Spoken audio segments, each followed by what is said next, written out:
നടൻ കമൽഹാസൻ വിശേഷിപ്പിച്ചത് the unpredictable actor എന്നാണ്. ആ അൺപ്രഡിക്റ്റബിൾ ആക്ടർ ഇപ്പോൾ മലയാള സിനിമയിൽ മാത്രമല്ല സൗത്ത് ഇന്ത്യൻ സിനിമയിൽ അത് ഗ്രേറ്റസ്റ്റ് ഓഫ് ഓൾ ടൈം എന്ന് നമ്മൾ സന്തോഷപൂർവ്വം വിശേഷിപ്പിക്കുന്നു. എന്നോടൊപ്പം ഉർവശി മാമാണ്. മാം നമസ്കാരം. നമസ്കാരം. എൻ്റെ ഒരു ഡ്രീം കം ട്രൂ എന്നൊക്കെ വേണമെങ്കിൽ വിളിക്കാം നമുക്ക് ഈ ഒരു മൊമെൻ്റ് എന്ന് പറയുന്നത്. കാരണം എത്ര 700 സിനിമ അല്ലേ? 745 വർഷങ്ങൾ എന്നാണ് പറയുന്നത്. എണ്ണം വെച്ചിട്ടില്ലല്ലേ? അല്ലല്ല, എനിക്കറിയത്തില്ല. പിന്നെ പ്രേംചേട്ടൻ്റെ പടം ചെയ്ത സമയത്ത് അന്ന് ഉള്ള തമിഴ് മീഡിയാസാണ് പറഞ്ഞത് ഇത് എൻ്റെ 700ാമത്തെ പടവും പ്രിയഞ്ചേട്ടൻ്റെ 84ാമത്തെ പടവും. അപ്പം പ്രിയഞ്ചേട്ടൻ അത് കറക്റ്റായിട്ട് അറിയാം 84 എന്നുള്ളത്. നമുക്ക് അന്നൊന്നും ഇങ്ങനെ എണ്ണാനൊന്നും അറിയാൻ സാഹചര്യം ഇല്ലല്ലോ. പടം റിലീസാവുന്നതിൻ്റെ പേപ്പർ കട്ടിങ്സ് ഉണ്ടാവും. അതൊക്കെ കുറേ കളക്ട് ചെയ്ത് വെച്ചിരുന്നത് വീട് ഷിഫ്റ്റ് ചെയ്യുമ്പോൾ ഇതങ്ങ് പോകും. ഇതൊന്നും അങ്ങനെ ഭയങ്കര പ്രഷ്യസ് ആയിട്ട് എടുത്ത് വെക്കണമെന്നുള്ള ചിന്തയൊന്നും ഒന്നും ഇല്ലല്ലോ. പക്ഷെ ഇപ്പോൾ എളുപ്പമുണ്ട്, നോക്കാൻ പറ്റും. പക്ഷെ നമ്മളത് ശ്രമിച്ചിട്ടില്ല. അതൊരു റെക്കോർഡല്ല സത്യത്തിൽ എന്നെ സംബന്ധിച്ച്. നമ്മൾ എത്ര പണ്ഡിതന്മാരുമായിട്ട് വർക്ക് ചെയ്തിട്ടുണ്ട്, അനുഭവ സമ്പത്തുള്ള ഇത്രയും പേരുമായിട്ട് വർക്ക് ചെയ്യാൻ നമുക്ക് ഭാഗ്യം ഉണ്ടായല്ലോ എന്നുള്ളതാണ് നമ്മുടെ ഓർമ്മയിൽ തന്നെ ഉണ്ടല്ലോ.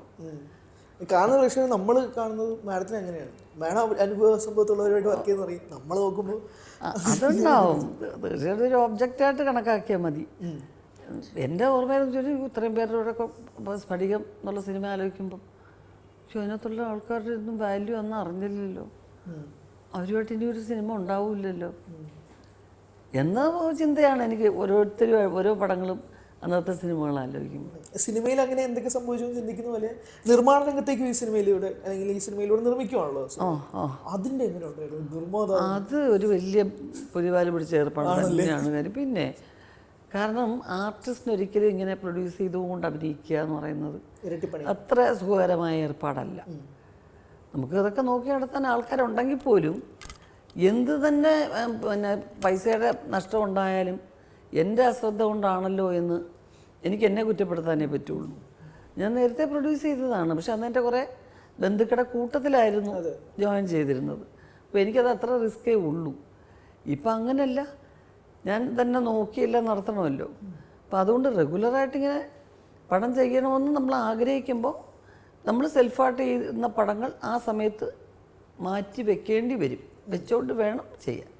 മനസ്സിലായി. ഇപ്പം ശിവൻ ചേട്ടൻ്റെ സംവിധാനത്തിലാണല്ലോ ഈ സിനിമ വരുന്നത്. ഇപ്പം വീട്ടിലല്ലാതെ ഒരു സെറ്റിൽ ആക്ഷനും കട്ടും പറയുമ്പോൾ എങ്ങനെയുണ്ടായിരുന്നു? എത്രയോ ഡയറക്ടേഴ്സിനോട് അഭിനയിച്ചത് കൊണ്ട് തന്നെ ഞാൻ ചോദിക്കുന്നുണ്ട്. ഡയറക്ടർ ഇത് കുറേ ആയി ഈ കഥ പറയാൻ തുടങ്ങിയിട്ട്. ഒരു കഥയാക്കണമെന്നും പറഞ്ഞല്ല, ഇത് പരിചയമുള്ള ഒരുപാട് ക്യാരക്ടേഴ്സ് അതിനകത്ത് ചേട്ടൻ്റെ നാട്ടിൽ സുപരിചിതമായ ആളുകളാണ്, ആൾക്കാരാണ്. അതിൽ കുറേ പേര് അങ്ങനെ വരുന്നവരാ. അവരുടെ മാനേഴ്സും ഒക്കെ നമ്മൾ യൂസ് ചെയ്തിട്ടുണ്ട്. അതിപ്പോൾ ഇങ്ങനെ ഇടയ്ക്കിടയ്ക്ക് ആയിട്ട് വല്ലോട്ട് ഇങ്ങനെ പറയും, അങ്ങനെ ഒരാളുണ്ടായിരുന്നു ഇങ്ങനെ. അപ്പോൾ ഞങ്ങളുടെ വീട്ടിൽ വരുന്ന അടുത്ത സുഹൃത്തുക്കളും ആ സദസ്സിലും ഒക്കെ ഇതിങ്ങനെ പറയും. അങ്ങനെ പറഞ്ഞ് ഒരു സ്റ്റേജ് ആയപ്പോൾ ചിലരൊക്കെ ചോദിച്ചു, ഇത് എല്ലാം കൂടെ ഒന്നിച്ചു കൂട്ടി ഒരു സിനിമയാക്കിയാൽ നല്ല രസം ഉണ്ടാവും കേട്ടോ. ഇത് നമ്മുടെയൊക്കെ നാട്ടിലെ സ്ഥിരം ഒരു പഞ്ചായത്ത് രാഷ്ട്രീയം എന്നല്ല, പഞ്ചായത്തിൽ തുടങ്ങുന്ന ഒരു രാഷ്ട്രീയം, അതിനകത്ത് നല്ലൊരു സംഗതി കിടപ്പുണ്ടെന്ന് പറഞ്ഞ് ഞങ്ങൾ ആലോചിക്കുമായിരുന്നു ഇത്. എന്നിട്ട് തമിഴിലേക്ക് പ്ലാൻ ചെയ്തു. തമിഴ് ഒറിജിനലി ഷൂട്ട് ചെയ്യാന്ന്? അതോ ബൈലിംഗ്വൽ?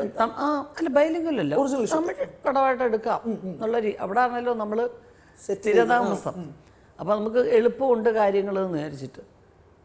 പക്ഷെ നോക്കിയപ്പോൾ അവിടെ ഇത്ര അങ്ങോട്ട് ഒരു ഫീമെയിൽ ക്യാരക്ടറിനെ വെച്ചിട്ട് അങ്ങനെ അങ്ങോട്ട് ഇതാവില്ല. കാരണം അവിടെ പഞ്ചായത്ത് പ്രസിഡൻ്റായിട്ടോ അല്ലെങ്കിൽ പഞ്ചായത്ത് മെമ്പറായിട്ടോ പഞ്ചായത്തിൽ ഇൻവോൾവ് ആകുന്ന ആൾക്കാരുമായിട്ടൊക്കെ അങ്ങനെ സ്ത്രീകളൊക്കെ ഒരുപാട് പേര് പ്രവർത്തിക്കുന്നുണ്ടെങ്കിലും അവർക്ക് അത്രമാത്രം ശക്തമായ വോയിസ് ഉണ്ടാകുന്ന ഒരു അവസ്ഥ നമ്മൾ നേരിട്ടെങ്ങും കണ്ടിട്ടില്ല.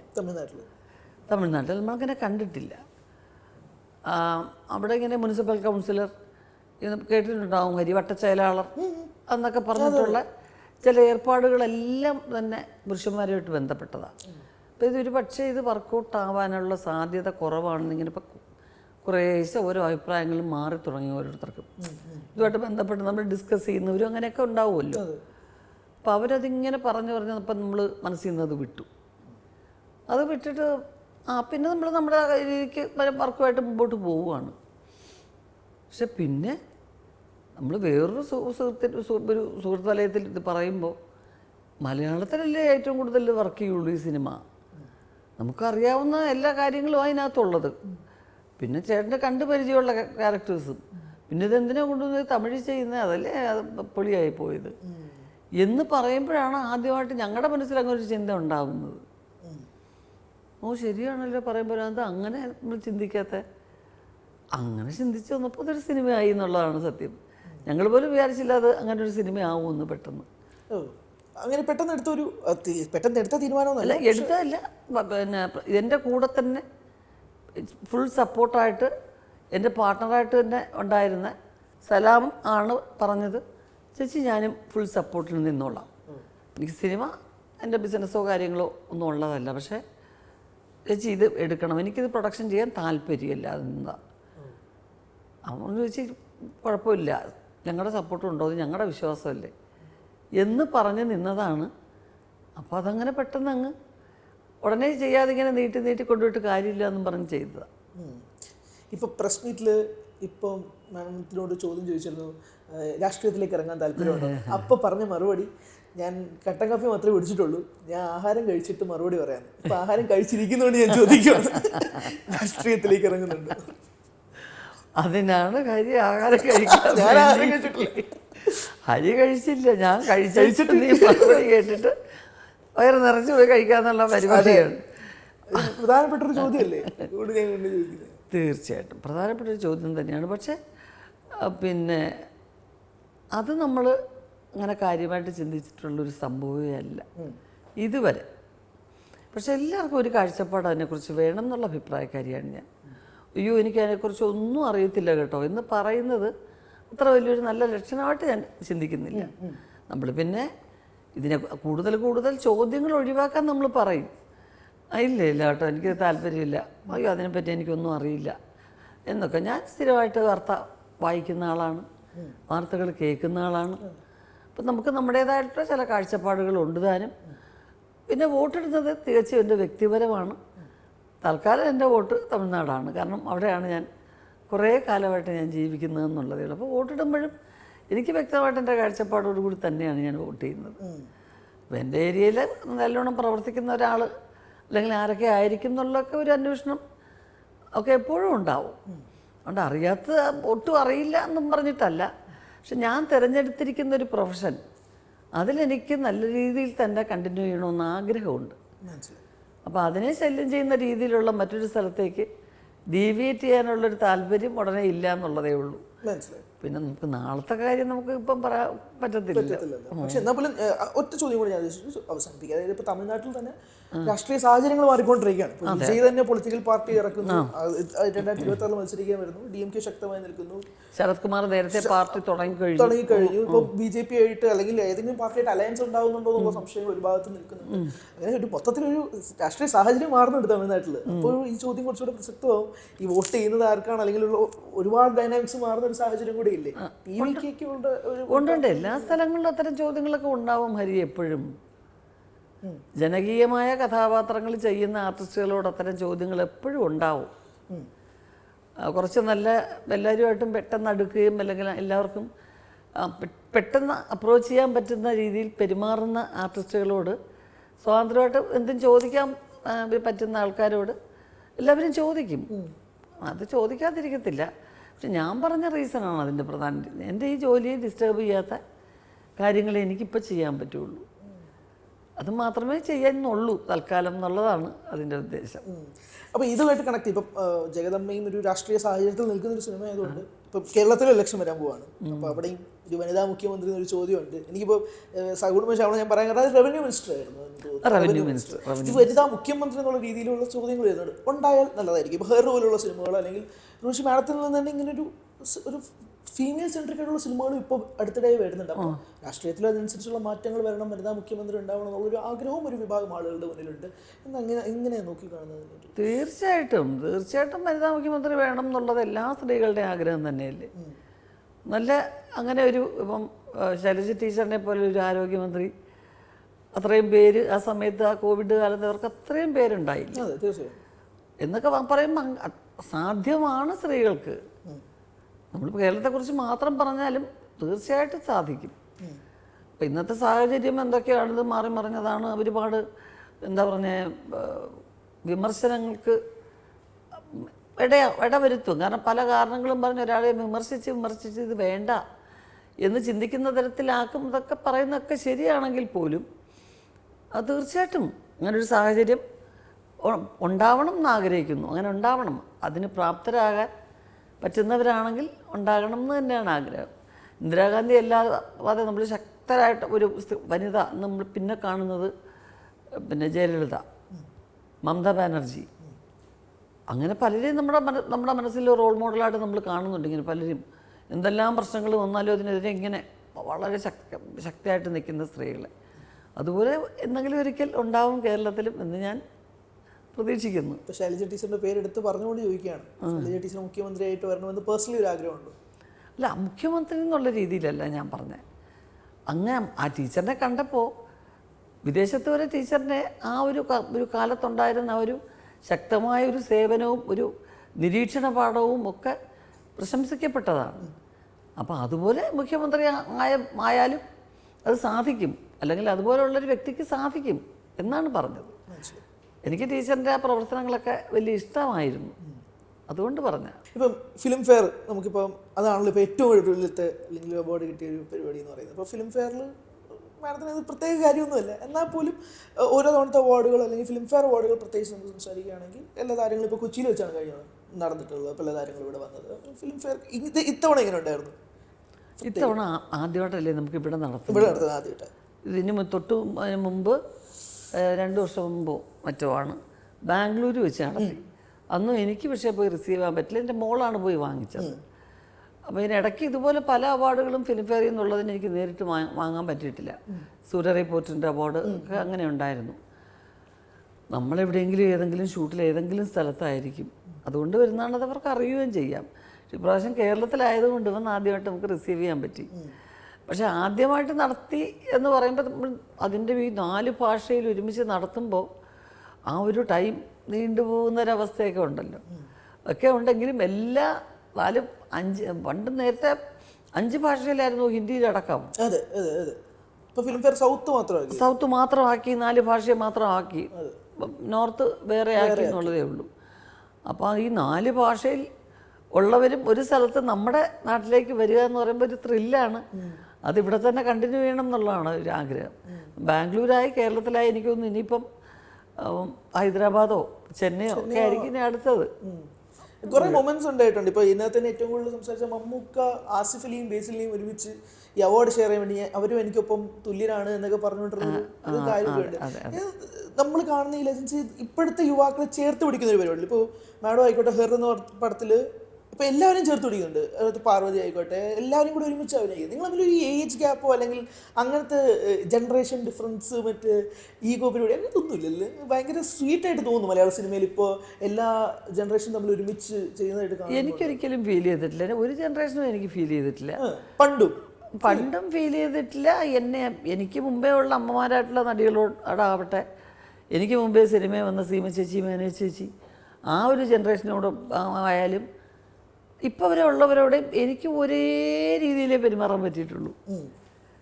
പിന്നെന്താ വ്യത്യാസം എന്ന് ചോദിച്ചാൽ ഇപ്പം ലളിത ചേച്ചി, പൊന്നു ആൻറ്റി, സുമാരിയമ്മ, അവരൊക്കെ എന്ന് വെച്ചാൽ എന്നെ ശാസിക്കാൻ അവർക്ക് അവകാശം ഉണ്ടായിരുന്നു. അത്രേ ഉള്ളൂ വ്യത്യാസം. അവരെന്നെ ശാസിക്കും. എനിക്കെന്തെങ്കിലും നമുക്കൊരു ഇഷ്യൂ ഉണ്ടാകുമ്പം അവരോട് പോയി പറഞ്ഞാൽ അതിനൊരു പരിഹാരം ഉണ്ടാവും എന്നൊക്കെയുള്ളൊരു വിശ്വാസം ഉണ്ടായിരുന്നു സ്പോട്ടിൽ. ആ ഒരു സംഗതി മാത്രമേ ഉള്ളൂ മാറ്റം. ഫ്രീഡം അല്ലെങ്കിൽ ഇടപെടുന്ന രീതി എന്നൊക്കെ പറയുന്ന എല്ലാം ഒരുപോലെ തന്നെ. അതുകൊണ്ട് എനിക്കൊരു ഗ്യാപ്പ് ഒരു സ്ഥലത്തും തോന്നിയിട്ടില്ല. അവർക്ക് എന്നോടും തോന്നിയിട്ടില്ല, ആരോടും. എനിക്ക് എൻ്റെ കോമ്പിനേഷനിൽ വർക്ക് ചെയ്യുന്നതിൽ ആരെയെങ്കിലും എനിക്ക് അപ്രിയമായിട്ട് തോന്നിയിട്ടുണ്ടോ എന്ന് നോക്കിയാൽ ഒട്ടുമില്ല എന്ന് വേണം പറയാൻ. ഒട്ടുമില്ല. ഇപ്പം ഞാനിപ്പോൾ ഏറ്റവും ചെയ്തുകൊണ്ടിരിക്കുന്ന ഒരു സിനിമ ജയറാമേൻ്റെ കൂടെ പാണ്ഡ്യരാജ് സാറിൻ്റെ പടത്തെ കുറിച്ച് എനിക്ക് തോന്നുന്നു ആശകളായാലും പ്രൊമോഷൻ സമയത്ത് ജയറാമേട്ടൻ അതോരാതെ ഈ കോമ്പിനേഷനെ കുറിച്ച് സംസാരിക്കും. നിങ്ങൾ തമ്മിൽ ഒരുമിച്ചുള്ളൊരു കട്ടിലുള്ള ഒരു രംഗം, പെട്ടെന്നൊരു ഹ്യൂമർ ഉണ്ടാക്കാൻ വേണ്ടിയിട്ട് ഒടുക്കി പറ്റുമെന്നുള്ളതാണ്. എന്താണ് അതിനെ പറ്റിയുള്ളൊരു അപ്ഡേറ്റ് അല്ലെങ്കിൽ ആ സിനിമയുടെ ഷൂട്ടിംഗ് എങ്ങനെ പോകുന്നു? ഭയങ്കര പ്രതീക്ഷ ഉണ്ട് കേട്ടോ പടത്തിന്. ഉണ്ട്. തീർച്ചയായിട്ടും നല്ല കുറേ നാളിന് ശേഷം ഒരു ആദ്യം മുതൽ അവസാനം വരെയുള്ള ഒരു കോമ്പിനേഷൻ, ഒരു ഫാമിലി ഹ്യൂമർ, അങ്ങനെ ഒരു സിനിമ എന്ന് പറയുന്നത് എനിക്കൊന്ന് 20 വർഷത്തോളം ആയി. മധുചന്ദ്രനിലേക്ക് ശേഷമല്ലേ? അതെ. അതിനുശേഷം ഈ സിനിമയാണ്. അതുകൊണ്ടാണ് ഞങ്ങൾക്ക് രണ്ടുപേർക്കും പിന്നെ എന്താ അതിൻ്റെ പ്രത്യേകത എന്ന് വെച്ച് കഴിഞ്ഞാൽ ജയറാമിൻ്റെ ടൈമിങ് എനിക്ക് വളരെ വ്യക്തമായിട്ട് അറിയാം. ജയറാമിന് എൻ്റെ ടൈമിങ്ങും അറിയാം. അപ്പം എന്തെങ്കിലും ഒന്ന് അതൊന്നും മിസ്സായാൽ പരസ്പരം ഓർമ്മിപ്പിക്കും. മറ്റാരോടും എനിക്ക് അങ്ങനെ അങ്ങോട്ട് കമ്മ്യൂണിക്കേറ്റ് ചെയ്യാൻ പറ്റില്ല. അപ്പം ജയറാമാണെന്നുണ്ടെങ്കിൽ ഡയറക്ടറോട് എൻ്റെ മനസ്സാർ സാർ ഒരു ടേക്ക് കൂടെ എടുക്കണം, ഇതെന്തോ ഒന്നും ശരിയായിട്ടില്ല എന്ന് ജയറാം വ്യക്തമായിട്ട് പറയും, ഞാൻ ചെയ്തതിൽ ശരിയായില്ല എന്ന്. അപ്പോൾ അത് കറക്റ്റായിരിക്കും. പിന്നെ ടേക്ക് എന്ന് പറഞ്ഞ ഒരു സൈലൻസ് ആയിട്ട് സ്റ്റാൻഡ് ബൈ എന്ന് പറയുന്നതിൻ്റെ ഒരു ഗ്യാപ്പിൽ ജയറാം പെട്ടെന്ന് എന്നോട് പറയും, ഞാൻ അങ്ങനെ പറയുമ്പോൾ അങ്ങനെ റിയാക്ട് ചെയ്യണേ, ഓക്കെ സാർ എന്ന് പറഞ്ഞാൽ എനിക്ക് വ്യക്തമായിട്ട് അത് കമ്മ്യൂണിക്കേറ്റ് ആയി. അങ്ങനെ ചെയ്താണ് ഈ പറഞ്ഞ ആ കിടക്കയിലുള്ളൊരു സീന് ഉറങ്ങുമ്പോഴുള്ള ഒരു എക്സ്പ്രഷൻ എന്ന് പറയുന്നത്. ഞാൻ ഇതെല്ലാം പറഞ്ഞു കഴിഞ്ഞിട്ട് പെട്ടെന്ന് ഞെട്ടി എണീക്കണേ, ശരി എന്ന് പറഞ്ഞു കഴിയുമ്പോൾ ടേക്കിലത് കണ്ടു കഴിഞ്ഞപ്പോൾ ഡയറക്ടർ കട്ട് പറയാതെ കിടന്ന് ചിരിക്കുകയാണ്. എന്നിട്ട് ഡയറക്ടർ എപ്പോഴും പാസ് ചെയ്താൽ ഞാൻ പറഞ്ഞ ടേക്കിൽ തൊട്ട് മുമ്പ് ചേരാൻ പറഞ്ഞത് അത് അങ്ങനെ ചെയ്യണം എന്നുള്ള. അതുപോലെ തന്നെയാണ് തിരിച്ച് ഞാനും. ജയറാം ഡയലോഗ് പറയുമ്പോൾ എന്നെ നോക്കിയിട്ട് ഇങ്ങനെ പഠിച്ചുകൊണ്ട് വരണം എന്ന് പറഞ്ഞാൽ ജയറാമിനത് കിട്ടി. അത്രയും കമ്മ്യൂണിക്കേറ്റ് ചെയ്യാൻ പറ്റുന്ന ആൾക്കാർ വളരെ കുറവാണ് സിനിമയിൽ. അത് കുറേ സിനിമ ചെയ്തതുകൊണ്ട് മാത്രം അല്ല എന്നെനിക്ക് തോന്നുന്നു. ചിലരുടെ ടൈമിങ് വളരെ വ്യക്തമായിട്ടൊരു വേവ് ലെങ്ത് ഉണ്ടാവുകയാണ്, അറിയാതെ ഉണ്ടാവുകയാണ്. അത് പരസ്പരം അസൂയയില്ലാത്തത് കൊണ്ടും എനിക്ക് കുറഞ്ഞു പോവൂ എന്നൊക്കെയുള്ള തോന്നൽ ഒട്ടും വരാത്തവർക്ക് മാത്രമേ അങ്ങനെ ചെയ്യാൻ പറ്റൂ. അത് വളരെ അപൂർവമായിട്ടൊരു കോമ്പിനേഷനാണ് സിനിമയിൽ എപ്പോഴും. പക്ഷെ ഇപ്പൊ പറഞ്ഞ പോലെ തന്നെ 20 വർഷങ്ങൾക്ക് ശേഷമല്ലേ നിങ്ങൾ വീണ്ടും വന്നിരിക്കുന്നത്? ആ ഒരു ഗ്യാപ്പ് ഫീൽ ചെയ്തിട്ടുണ്ട്? ഒട്ടുമില്ല. ഈ സെറ്റിൽ വന്നതിന് ശേഷമില്ല. രാവിലെ വരുമ്പോൾ അതുപോലെ തന്നെ ചേരാൻ വരുമ്പോൾ ചെനിക്ക് വയ്യ ഈ ശവം എന്ന് പറഞ്ഞുകൊണ്ടായിരിക്കും വരുന്നത്. തിരിച്ചങ്ങോട്ടും ഞാൻ അങ്ങനെ തന്നെ ആയിരിക്കും പെരുമാറുന്നത്. അത് നമുക്ക് ഇന്നലെ വൈകിട്ട് ശരി പോയിട്ട് എന്ന് പറഞ്ഞിട്ട് പോയ ഒരാളിനോടുള്ളത് പോലെ ഉള്ളൂ ജയറാമിനോട്. ജയറാമിന് തിരിച്ച് എന്നോടും അത്രയേ ഉള്ളൂ. പ്രത്യേകിച്ച് ഒരു കൃത്രിമമായിട്ടുള്ളൊരു നമസ്കാരം പറയാനോ അങ്ങനൊന്നും ഉള്ളൊരു സംഗതി ഇതുവരെയ്ക്കും തോന്നിയിട്ടില്ല. ഇപ്പൊ ഏറ്റവും കൂടുതൽ എനിക്ക് തോന്നുന്നു ഒരു അവാർഡ് ഫംഗ്ഷന്റെ വേദിയിലാണ് പൊടി എന്ന് പറഞ്ഞിട്ട് വിളിക്കുന്നത്. അത് നമുക്ക് ആ ഒരു ഗ്യാപ്പ് തോന്നില്ല. ഒട്ടും തോന്നുന്നില്ല. അങ്ങനെ എനിക്ക് പറയാൻ വേറൊരു ഹീറോ കോമ്പിനേഷൻ ഇല്ല എന്ന് തന്നെ പറയാം. അത് വളരെ അപൂർവമാണ് അങ്ങനത്തെ ഒരു. കമൽ സാർ വേറൊരു രീതിയാണ് കേട്ടോ. കമൽ സാർ ഒരു യൂണിവേഴ്സിറ്റിയിൽ ഏറ്റവും ഇഷ്ടപ്പെട്ട ഒരു അധ്യാപകൻ്റെ ഇഷ്ടപ്പെട്ടൊരു വിദ്യാർത്ഥിയായിട്ട് നിൽക്കുന്നൊരു ഫീലിലാണ് കമൽ സാറിൻ്റെ കൂടെ നമുക്ക് വർക്ക് ചെയ്യുമ്പോഴും ഒന്നിച്ച് ഇപ്പം വെറുതെ നിൽക്കുമ്പോഴും ഒരു സ്റ്റേജിൽ അങ്ങനെയാണ്. കാരണം എനിക്ക് എന്ത് ചെയ്യാൻ പറ്റുമെന്ന് വ്യക്തമായ ധാരണയുള്ളൊരു അധ്യാപകൻ അതാണ്. അല്ലാതെ കമൽ സാറിന് എന്ത് ചെയ്യാൻ പറ്റും എന്നുള്ളതിനെക്കുറിച്ച് എനിക്ക് ധാരണയില്ല. കാരണം പുള്ളി എന്തും ചെയ്യും. ഇപ്പം കമൽഹാസൻ രജനീകാന്ത് തമ്മിൽ 47 വർഷത്തിന് ശേഷം വീണ്ടും വരുന്നൊരു പ്രൊമോ കണ്ടു. അപ്പം ഞാൻ ചോദിക്കുന്നത്, നിങ്ങളെല്ലാം ആ ഒരു സ്കൂൾ അപ്പത്തൊട്ടേ ഉള്ള ആ പ്രൊമോ കണ്ടിരുന്നതാണ്? എങ്ങനെ ഉണ്ടായിരുന്നു വീഡിയോ കണ്ടിരുന്നത്? വീഡിയോ കണ്ടതിനെ പറ്റി അതെപ്പോഴും നമുക്ക് ത്രില്ലുണ്ടാക്കുന്ന സംഗതിയില്ല. ആ ഒരു വാക്ക് തന്നെ നമ്മൾ പ്രൊമോ കാണണമെന്നേ ഇല്ലല്ലോ. ആ ഒരു വാക്ക് തന്നെ എത്രയോ കാലമായിട്ട് ആൾക്കാർ നോക്കിക്കൊണ്ടിരിക്കുകയല്ലേ. 47 വർഷം കുറേ കൊല്ലം അവരാദ്യമൊക്കെ കോമ്പിനേഷൻ അല്ലേ, ഒരുമിച്ച് ഒരുപാട് പടം ചെയ്തു. പക്ഷെ പിന്നെ കമൽ സാറും രജനി സാറും തന്നെ കാരണം പറഞ്ഞിട്ടുണ്ട്, രണ്ടുപേരും ഇൻഡിവിജ്വലായിട്ട് അവർക്കൊരു ബിസിനസ് ഉണ്ടായി, അവർക്ക് ഫാൻസായി. അപ്പോൾ ഇവർ രണ്ടുപേരെയും കൂടെ അത് ഒരുമിച്ചാക്കുമ്പോൾ അതൊരു എന്താ പറയുക, കുറേ പ്രൊഡ്യൂസേഴ്സിന് അത് വെറും നഷ്ടമായിട്ട് മാറും. അതുകൊണ്ട് ബുദ്ധിപൂർവ്വം എടുത്ത തീരുമാനമാണെന്ന് പറഞ്ഞത് അക്ഷരം പ്രതി ശരിയാണ്. പക്ഷെ എന്നാലും ഇപ്പോഴെങ്കിലും ഒന്നും ഒന്നിച്ചില്ലെങ്കിൽ അത് ശരിയാവില്ല. അവർക്ക് കുറച്ച് ആരോഗ്യമുള്ള ഒരു ആൾക്കാരാണെന്ന് ഓഡിയൻസിന് തോന്നുന്ന കാലം വരെ അത്തരം പടങ്ങൾ ചെയ്തിട്ട് കാര്യമുള്ളൂ. അല്ലാതെ ഇനിയും കുറേ പ്രായമായിട്ട് രണ്ട് അപ്പൂപ്പന്മാരെ അയൽ വീട്ടിൽ താമസിച്ചിങ്ങനെ എന്തൊക്കെയുണ്ട്, മക്കളൊക്കെ കല്യാണം കഴിച്ച് പോയല്ലോ എന്ന് പറഞ്ഞ് അങ്ങനെ ആ തരത്തിൽ കാണാൻ ഓഡിയൻസിന് ഇഷ്ടം ഉണ്ടാവില്ല. അവരെ ഇങ്ങനെ അവർ അതിന് മുമ്പ് തന്നെ വന്നതിന് ശേഷമാണെങ്കിൽ ചിലപ്പം അക്സെപ്റ്റ് ചെയ്യും. മനസ്സിലായി. അത് നടപ്പിലായി വരണമെങ്കിൽ കുറച്ച് സമയം എടുക്കുമായിരിക്കും കേട്ടോ. രണ്ടുപേരും അവരുടേതായ തലത്തിൽ നിൽക്കുമല്ലേ. അതെ, പക്ഷെ അതും ഭയങ്കരമായിട്ട് ആളുകളെ ആഘോഷിച്ചതുകൊണ്ടാണ് ഞാൻ എടുത്തു ചോദിച്ചത്. അതെ അതെ, അതെല്ലാവരും പ്രതീക്ഷിക്കുന്ന ഒരു കാര്യമാണ്. തമിഴ്നാട് മുഴുവനും ഒരുപാട് പേര് അത് എപ്പോൾ വരുമായിരിക്കും, അത് എന്തായിരിക്കും കഥ, ആരൊക്കെ ആയിരിക്കും ആർട്ടിസ്റ്റ് എന്നൊക്കെ ഓരോരുത്തരുടെയും പ്രതീക്ഷയാണ്. പക്ഷെ കമൽ സാർ ഇപ്പോൾ ഒരു MP ആയിട്ട് നിൽക്കുന്നത് കൊണ്ടും ഒക്കെ ഉള്ള സമയം. രജനി സാറിനൊരു വേറൊരു സിനിമ അപ്പം ഇതൊക്കെ കുറച്ച് അത് കമൽ സാർ പ്രൊഡ്യൂസ് ചെയ്യുന്നത്, ആ സിബി ചക്രവർത്തി. അതെ തന്നെ. അപ്പം അതൊക്കെ പ്രാക്ടിക്കലായി വരാൻ കുറച്ച് സമയമെടുക്കും. ഇപ്പം നമുക്ക് മലയാളത്തിൽ ഇപ്പം ഈ ഫിലിം ഫെയർ അവാർഡിൻ്റെ കാര്യം പറഞ്ഞുകൊണ്ടാണ് ഞാൻ ചോദിക്കുന്നത്. ഇപ്പം life time achievement award Sreenivasan സാറിന് കിട്ടി. അപ്പോൾ അത് കളക്ട് ചെയ്യാൻ വന്നത് ഭാര്യയും വിനീതേട്ടനും കൂടി ഒരുമിച്ചാണ്. നിങ്ങൾ തമ്മിലൊരു കോമ്പിനേഷൻ, ഇപ്പോൾ ജയറാമിൻ്റെ കോമ്പിനേഷൻ പറഞ്ഞ പോലെ തന്നെയാണ് ശ്രീനേട്ടൻ പ്രതീക്ഷിച്ച കോമ്പിനേഷൻ. എനിക്ക് ഇപ്പോഴും ഓർമ്മയുണ്ട്, ഒരു ഇൻ്റർവ്യൂവിൽ മാഡത്തിനോട് ചോദിച്ചപ്പോൾ എന്തുകൊണ്ട് നിങ്ങൾ സൗന്ദര്യമുള്ള നടന്മാരിൽ ശ്രീനിവാസനെ ഉൾപ്പെടുത്തിയില്ല എന്നുള്ള ചോദ്യം ചോദിച്ചത്. ഒന്ന് പറയാമോ നിങ്ങൾ തമ്മിലുള്ള കോമ്പിനേഷൻ? അയ്യോ, അത് എന്താ പറയുന്നത്, ഞാൻ കണ്ടതിൽ ആത്മവിശ്വാസത്തിൻ്റെ പ്രതീകമാണ് ശ്രീനിയേട്ടൻ. സൗന്ദര്യം എന്ന വാക്കിൻ്റെ അവസാനത്തെ ആ ഒരു സങ്കല്പത്തിൻ്റെ അവസാന വാക്കാണ് ശ്രീനിയേട്ടൻ. അങ്ങനെ ഒന്നും ചിന്തിക്കുന്നതിൽ യാതൊരു അർത്ഥമില്ലെന്ന് തെളിയിച്ച ആളാണ്. സിനിമയ്ക്ക് ഇതിൻ്റെ ഒന്നും ആവശ്യമില്ല, അതൊക്കെ വെറും അബദ്ധധാരണയാണ്. ഇതിനെ ജയിക്കാൻ, സിനിമയെ ജയിക്കാൻ വേറെ നിർവാഹമില്ലാത്തവർക്ക് കുറേ വെളുത്തും ചുമന്നുമൊക്കെ ഇരുന്ന് മാനേജ് ചെയ്യാം. അല്ലാത്തവർ ജയിക്കാൻ സിനിമയിൽ സൗന്ദര്യം ഒരു ഘടകമേ അല്ല. അത് നമ്മൾ ആസ്വദിക്കുന്നുണ്ട്, ഇല്ല എന്നല്ല. ഭയങ്കര ഇടിയൻ കഥാപാത്രങ്ങളുടെ സങ്കല്പം, 30 പേരെ ഇടിച്ചു പിടിച്ച നായകൻ എന്നൊക്കെ പറഞ്ഞ് നമ്മൾ കാണുന്നുണ്ട്. അതൊരു കൊമേഴ്ഷ്യൽ സിനിമയുടെ ഒരു ഭാഗം, കച്ചവട സിനിമയുടെ ഒരു ഭാഗമായിരിക്കാം. പക്ഷേ ഇത് അതിനേക്കാൾ എന്താ പറയുന്നത് വലിയ വിജയമാണ്. ഒരു ഇമേജിലും നിൽക്കാതെ മമ്മൂക്കയും ലാലേട്ടനും ഹീറോ ആയിട്ട് അഭിനയിക്കുന്ന എത്ര പടത്തിൽ അപ്രധാനമായ വേഷങ്ങളിൽ വന്നു പോയിട്ടുണ്ട്. തമ്പ്രാൻ തമ്പ്രാൻ എന്ന് പറഞ്ഞ് ഓടി കിടക്കുന്ന ക്യാരക്ടർ, ഒരു മറവത്തൂർ കനവിലെ ക്യാരക്ടർ നോക്കി, പിന്നെ ചിത്രത്തിലെ ക്യാരക്ടർ നോക്കി, എത്ര ക്യാരക്ടേഴ്സ് അങ്ങനെ ചെയ്തിരിക്കുന്നു. ഏറ്റവും വലിയ ഉദാഹരണം പറയാനാണെങ്കിൽ ഒരു മുത്തശ്ശി കഥ. ആ അവസാനം വന്നും ഒരു സ്ത്രീയുടെ തെറിയും കേട്ട് ഒരു അടിയും വാങ്ങിക്കാൻ വേണ്ടി ഒരു ആർട്ടിസ്റ്റ് നിൽക്കില്ല. അതിന് മാത്രമായിട്ട് ഒരു ആർട്ടിസ്റ്റ് നിൽക്കത്തില്ല. ശ്രീനേട്ടൻ എന്നല്ല, ആദ്യം ഒരു സിനിമ ചെയ്ത ആക്ടർ എടുത്ത് പറഞ്ഞാൽ അയ്യേ ക്ലൈമാക്സിൽ വന്നൊരു വലിയ തെറിയും കേട്ടൊരു അടിയും കൊള്ളുന്ന അത് വേണോ എന്ന് ചോദിക്കും.